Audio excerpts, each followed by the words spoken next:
they didn't end badly. That was the strange part. No screaming, no betrayal, no dramatic goodbye at a train station. Just two young people who loved each other deeply and didn't know how to love without losing themselves. 5 years ago, they were fire. Late-night calls that lasted until sunrise, fighting about nothing, dreaming about everything. But ambition pulled him east, fear pulled her inward, and timing pulled them apart. They were too immature to bend, too proud to wait, and too in love to leave without damage. So they did the most adult thing they could think of. They let go. 5 years later, she saw his name pop up on LinkedIn. Not Instagram, not some accidental story view. LinkedIn. He was now senior something. She smiled. He always said he would be. She hovered over his profile picture longer than she should have. He looked steadier, less boy, more man. She didn't message him. But 2 weeks later, he messaged her. Hey, I'm in town for a few days. Coffee? No emojis. No nostalgia. Just a question.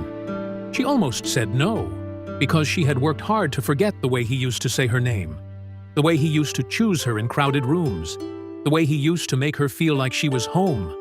She had healed, or at least, she had built a life around the scar. But curiosity is a quiet thief. So she said yes. When she walked into the cafe, she recognized him instantly. Not because he hadn't changed, but because her body remembered him before her mind did. The way he stood up when he saw her, the half smile. 5 years collapsed into 5 seconds. They talked carefully at first, about work, cities, mutual friends who got married too early. But then the guardrails loosened. He apologized, not dramatically, not performatively, just clearly. I was scared, he said. I loved you, but I didn't know how to stay. She didn't cry. 5 years ago she would have. Now she just nodded. I wasn't easy either, she admitted. I kept waiting for you to disappoint me. They both laughed softly. Growth is strange like that. You don't realize how young you were until you look back with a softer heart. And then it happened. That silence. The one that used to feel electric between them. It was still there. Not chaotic, not desperate, but alive. The spark wasn't gone. It was just older, more patient, more aware. And that's when the real question entered the room. Not, do we still love each other? But, do we reopen something we worked so hard to close? Because healed wounds don't ache every day. But if you touch them long enough, they remember.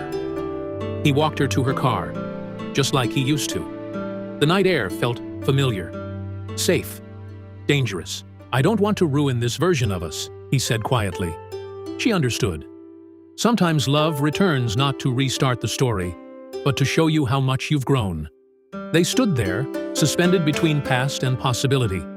Two people who once burned each other by accident, now steady enough to try again, but wise enough to hesitate. He didn't kiss her. She didn't ask him to. They hugged, longer than friends, shorter than lovers. And when she drove away, she didn't cry. She didn't spiral. She didn't romanticize.